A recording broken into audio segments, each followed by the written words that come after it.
Ciudad Guayana. Una ciudad planificada para levantar las grandes industrias hidroeléctricas y metalúrgicas de Venezuela. Una ciudad con un calor tan intenso como su humedad. Una ciudad llena de samuros.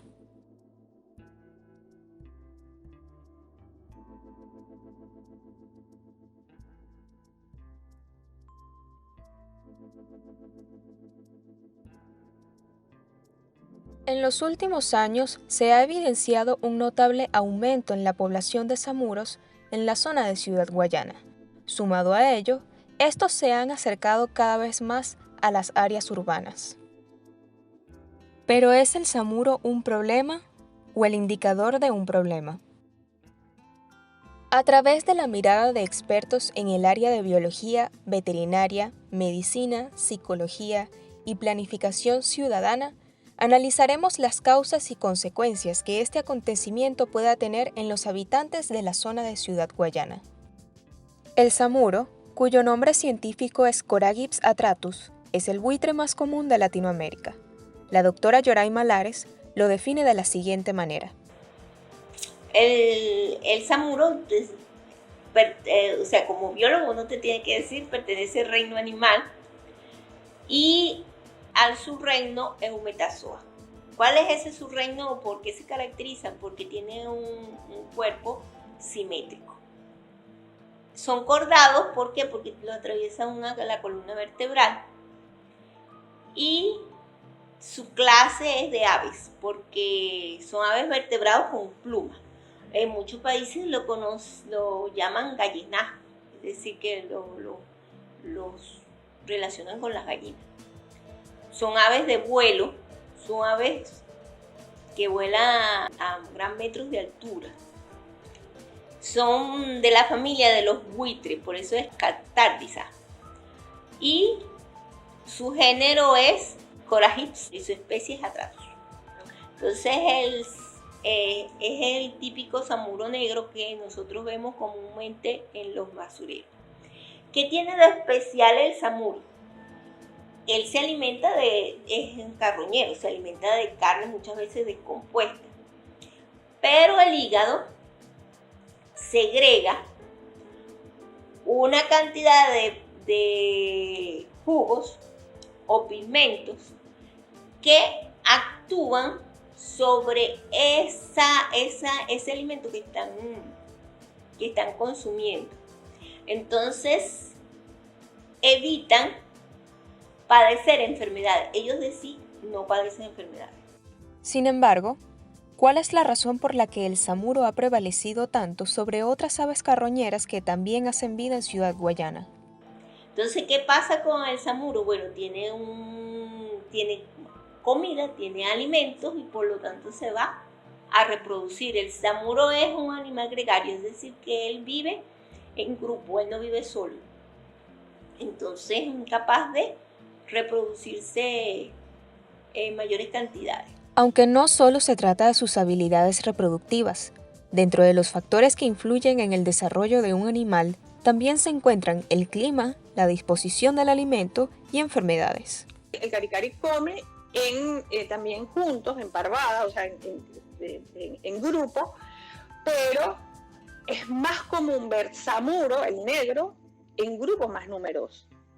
Eso es verdad. Yo creo que también tiene que ver con la biología de la especie. Esto lo estoy asumiendo. Ahora, yo creo que debe haber mucho más samuro por un tema de la tasa de reproducción que es mucho más ¿cómo se llama? Mucho más alta que en otras especies. O sea, tú tienes condiciones ecológicas y condiciones biológicas que te hacen diferente que una especie se reproduzca más que otra. Y puede ser por eso. O sea, la estrategia es mucho más agresiva y ha desplazado de alguna otra manera a los otros carroñeros. Ellos no vuelan, o sea, levantan vuelo y ellos aprovechan las ¿cómo se llama? Las corrientes de agua, las térmicas, las corrientes ascendentes de aire y con eso se mantienen que eso también es una forma de optimizar el gasto energético, ¿no? El aleteo es una de las cosas que más consume un ave, energéticamente hablando, ¿no? Entonces, claro, eso es otra cosa que los hace exitosos. Entonces, que si tú tienes, ¿qué pasa en las ciudades? En las ciudades tú tienes áreas, esto es especulando, pero puede ser una explicación también, porque tienes áreas donde hay carretera, o sea, tú tienes un espacio urbano que tienes pedazos verdes, construcciones concretas, pero tienes grandes franjas, desde el punto de vista del ave, ¿no? Estoy aquí arriba. Franjas negras que son puntos donde se concentra el calor y después emana. En pocas palabras, las calles, autopistas son generadores de corrientes térmicas. Entonces, claro, tú los vas a ver siempre aprovechando. Las áreas urbanas te están dando condiciones también para que se generen estas corrientes térmicas y los tipos, porque todo se reduce al final a energía. O sea, el animal tiene que gastar energía para buscar alimento. Entonces, si tienes comida asegurada y corriente térmica asegurada y estoy gastando lo mínimo de energía y estoy comiendo cualquier cantidad, o sea, estoy comiendo todo el tiempo. Eso también puede ser una explicación porque hay más zamuros que otras cosas. Porque al comer mucho, entonces tienes una tasa de reproducción más alta porque tienes más alimento que darle a tus hijos. Entonces están como que dadas todas las condiciones para que proliferen los zamuros al infinitum. Hay que empezar a manejar la basura. En efecto, Ciudad Guayana, además de ser una zona sumamente calurosa y de largas avenidas, actualmente se perciben numerosas acumulaciones de desechos sólidos a lo largo de las mismas, propiciando así el entorno idóneo para el desarrollo de estos animales. Habitantes de la comunidad de San Félix afirman que la causa de esta situación es la falta del servicio de recolección de desechos sólidos en las viviendas. Bueno, antiguamente se pasaba el aseo por frente de las casas dentro de los barrios. Ahorita eso no está funcionando. Ya por dentro de los barrios no pasa el aseo urbano. Y la gente ha optado por tirar los desechos hacia la avenida. Eso ha acumulado muchísima basura. Particularmente considero que hace falta más constancia de parte del aseo para la eliminación de los desechos. Cuando el aseo pasa constantemente, no se ve la presencia de este cúmulo de basura, pero cuando no lo hace, sí vemos que abunda mucho. En vista de la problemática respecto a las acumulaciones de desechos sólidos, se buscó información en relación a los planes de recolección con el magíster Luis Aguilera, especialista en ciencias gerenciales y amplia experiencia en el área de planificación social y ciudadana. Hay que partir también de lo que tenemos un estatuto legal, pues. Hay una ley de desechos sólidos que nos marca ahí la pauta, y tiene un peso institucional, por supuesto, la parte pública, llámese en este caso la competencia directa, que es una alcaldía, que también está relacionada con la competencia estatal, porque la ley anterior le daba la competencia directa al alcalde, a una alcaldía, anteriormente. Actualmente también el gobernador del estado, la gobernación, también tiene responsabilidad compartida, pero tampoco escapa la corresponsabilidad que debe haber entre los ciudadanos, entre la sociedad, con el tratamiento de la basura. Entonces la organización depende mucho de la institucionalidad en cuanto a la recolección, la disposición, los recursos. Ellos tienen un peso interesante, ¿no? Y un peso interesante inclusive para ir hacia una cultura ecológica, marcar las pautas, las normas, y ellos disponen, en el municipio se tiene estadística de cuánto es el volumen que se genera de desechos sólidos de basura, y cómo debo marcar esa ruta, cómo debo considerar la ruta para hacer la distribución con las unidades en este caso que disponga la institución, en este caso, ¿verdad? Y el relleno sanitario, que es muy importante, ¿dónde se va a trasladar esos desechos sólidos? Cumpliendo, por supuesto, con las normas internacionales, que es el deber ser. Hay una inversión interesante pero que si se maneja de una forma más efectiva, más ir hacia las causas del problema original, el tratamiento de la basura puede mejorar en poco tiempo, sin mucha disposición de recursos. Por supuesto, sin negar la responsabilidad de los entes municipales encargados del manejo y la recolección de basura, también señaló el compromiso que deben tener las personas con sus espacios de vivienda y públicos. Entonces, por ejemplo, en el caso de nosotros administramos la basura dentro de nuestra casa y pasamos hasta un mes y medio con la basura dentro de la casa sin mosca, pero no la arrojamos a la calle. La sacamos solamente cuando viene el camión.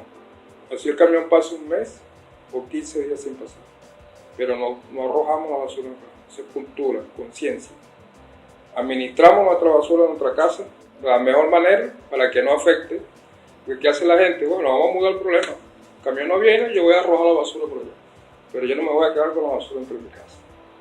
Está mudando el problema de la casa al ambiente, a la calle. ¿Y allá quién es igual el problema? O sea, ya el problema se lo entregué como si se lo estuviera mudando a la institución, y después nosotros mismos criticamos la basura en la calle.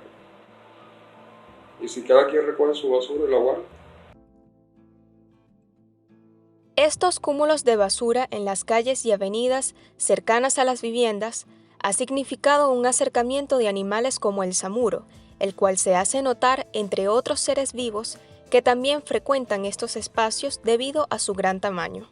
La profesora Sara Julia Leal nos comenta algunas de las bacterias y parásitos que se generan en las grandes concentraciones de basura y cómo el samuro puede ser un vector de estas al concurrir dichos lugares.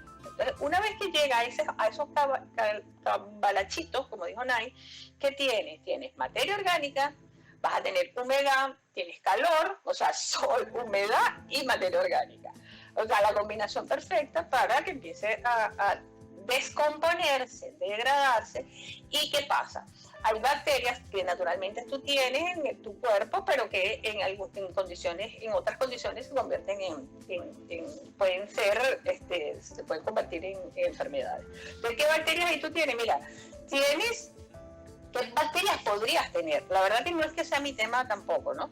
Pero, o sea, a nivel de bacterias, pero creo que podrías tener, mira, Escherichia coli, podrías tener todas las bacterias que te pueden generar enfermedades gastrointestinales, que si Giardia, que si Entamoeba, histolítica, todas estas bacterias altamente probables que las tengan. Los buitres tienen más bacterias en la piel de la cara que en otras partes del cuerpo. Acuérdate que ellos yo no sé si lo sabes, pero bueno, te lo voy a recordar, es que ellos son las aves que no tienen plumas en la cara. Ninguna de ellas, ¿no? Y entre otras cosas porque son para poder meter el pico y que no quede todas esas plumas llenas, o sea, para facilitar, digamos, ha sido una adaptación evolutiva que evidentemente ha facilitado la penetración en estas carnes que empiezan ellos a comerse.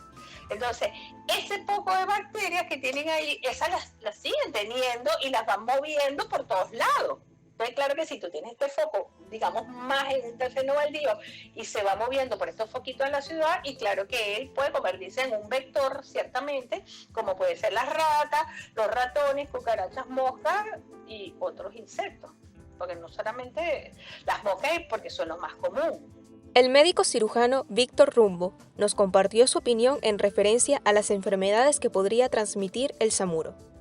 Bueno, entre las enfermedades que se pueden transmitir del samuro al ser humano, bueno, principalmente del samuro, sin embargo, de todas las aves, encontramos lo que son... Tenemos que estadificarlos primero, ¿ok? Tenemos que ver los factores que pueden infectar, ¿sí? Como pueden ser virus, parásitos, protozoarios o bacterias. Siendo así, encontramos enfermedades como por ejemplo la tuberculosis, la salmonela, la campylobacterosis, la gripe aviar, la enfermedad de Lyme, que en este caso es la enfermedad de las garrapatas. Encontramos también lo que es la tuberculosis, la toxoplasmosis, algunos tipos de amibiasis crónica y enfermedades respiratorias. que no son propiamente transmitidas por el ave, pero sí es el desencadenante principal, como por ejemplo algunos tipos de bronquitis, algunos tipos de infecciones respiratorias tanto altas como bajas y parasitosis intestinales importantes, ¿ok? Encontramos parásitos muy peligrosos que debido al contagio por estos vectores, ¿sí? Que en este caso sería el samuro, migran, ¿sí? Es de principal relevancia. En la salud de los hogares, un elemento importante a considerar es la tenencia de mascotas. El médico veterinario Juan José Bastardo comentó su punto de vista en relación a estas interacciones entre animales. Porque han como diabolizado al animalito, al samuro. Pero si nos ponemos a ver, sin caer en ningún tipo de cuestiones políticas ni nada, los samuros vienen siendo más bien como una pequeña bendición en medio de lo que está pasando. Los samuros están en donde están ahorita porque no se ha hecho una recolección adecuada de los desechos, porque esto nunca había pasado. Esto viene pasando desde hace un año para acá, pero lo han demonizado. Sin la existencia de los samuros de verdad, que son los que se encargan más que todo de los desechos orgánicos, que son los que provocan malos olores, infecciones y cuestiones, yo creo que estuviese peor la cuestión. Por eso yo le doy la mano y apoyo un poquito a los samuros en ese caso. Lo que sí puedo comentarte, que creo yo, que lo malo de los samuros es que ellos pueden ser un vector de las garrapatas. Más no te puedo decir con certeza que ellos tengan garrapatas porque ellos producen una garrapata, pero eso no es generación espontánea. Las garrapatas nacen, crecen y se desarrollan de sus madres, eso es cuestión de evolución. Y las garrapatas evolucionan. Ve, el perro tiene una garrapata específica que es del perro, pero también se puede conseguir otra garrapata en el perro que no es del perro.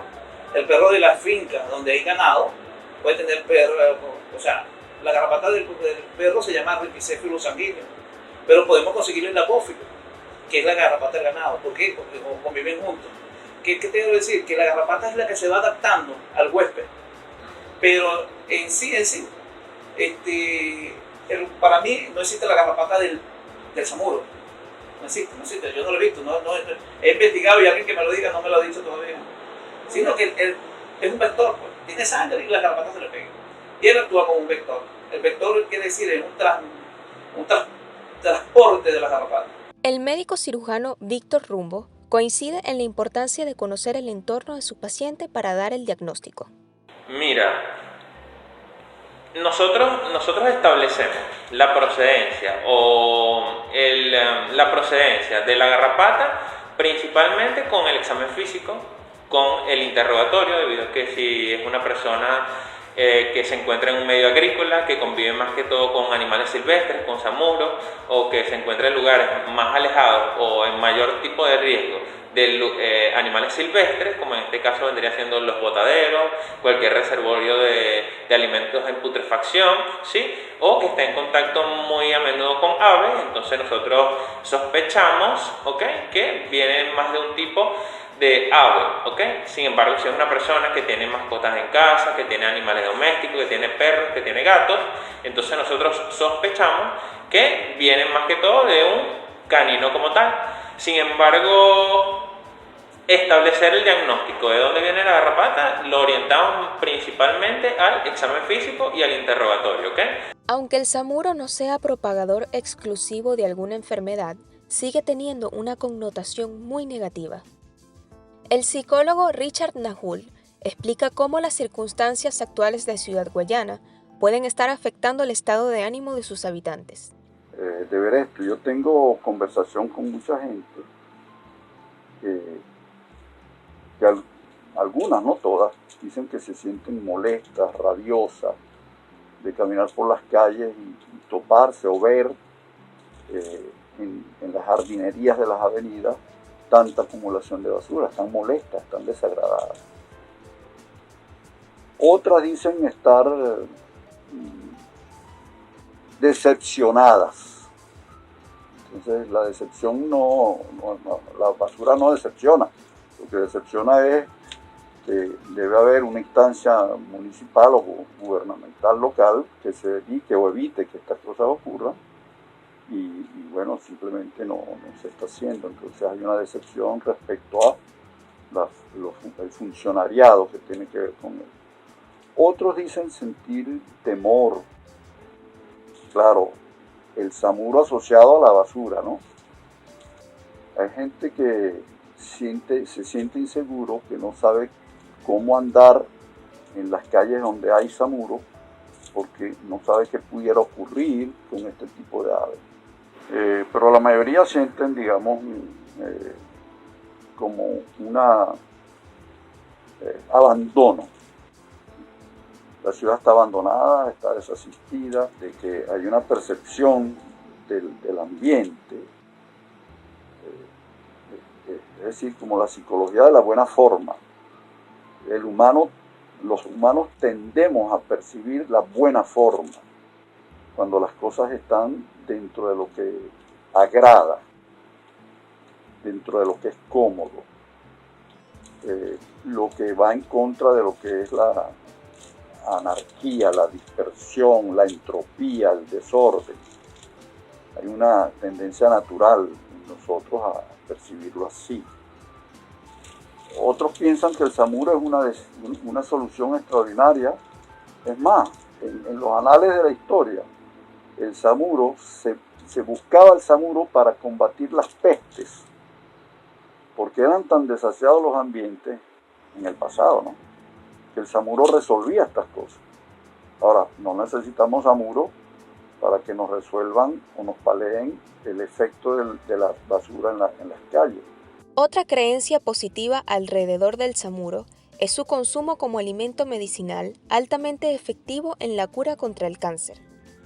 Sí, está la creencia de que la carne de samuro produce al cuerpo alguna inmunidad frente a algún tipo de enfermedad. ¿Por qué? Porque el samuro es un ave, como se dice, carroñero, ¿sí? El cual su sistema inmunológico es muy fuerte. Incluso en biopsias hechas a buitres, en biopsias hechas a samuro, se encuentran bacterias que para cualquier ser vivo son mortales, como por ejemplo son el anthrax y el botox. Para cualquier ser humano, para cualquier animal, estas bacterias son mortales, pero ellas viven en el samuro con un equilibrio normal. Entonces, a partir de ahí se basan algunas culturas para decir que el samuro o el consumo de la sangre del samuro o incluso del samuro es un tratamiento oncógeno. Sin embargo, eso desde el punto de vista cultural.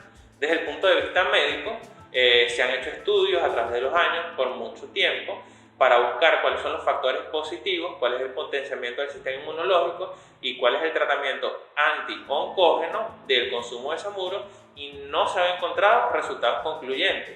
Con esto, ¿qué te quiero decir? Que no hay ninguna base científica que nos afirme a nosotros, que nos diga a nosotros que el consumo de samuro es beneficioso o presta algún beneficio con el tratamiento contra el cáncer.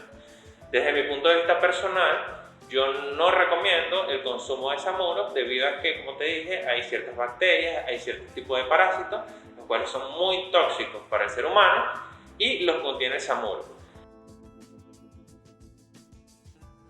Entonces, ¿es el samuro un problema o el indicador de un problema? Bueno, las acumulaciones de basura lo que crea en realidad es un desequilibrio ecológico. Si las ciudades trataran, o sea, el objetivo de las ciudades sea la disposición de la basura de otra forma, entonces estaríamos trabajando en el equilibrio ecológico y no habría proliferación de especies animales o un caldo de cultivo para que esas especies que viven en los basureros se reproduzcan y proliferen.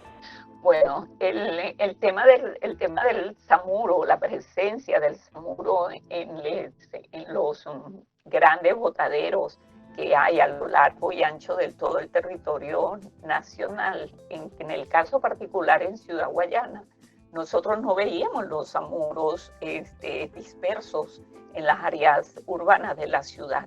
Siempre lo vimos, pero muy lejano a ella, que era en el botadero de basura denominado Relleno Sanitario de Cambalache. Pero ¿qué nos informa el zamuro? La presencia del zamuro es un bioindicador ambiental. ¿Qué son los bioindicadores ambientales? Aquellos seres vivos, vamos a llamarlo así, aquellos seres vivos que cuando ellos están presentes en algún sitio en particular, nos indican que ahí hay una condición particular.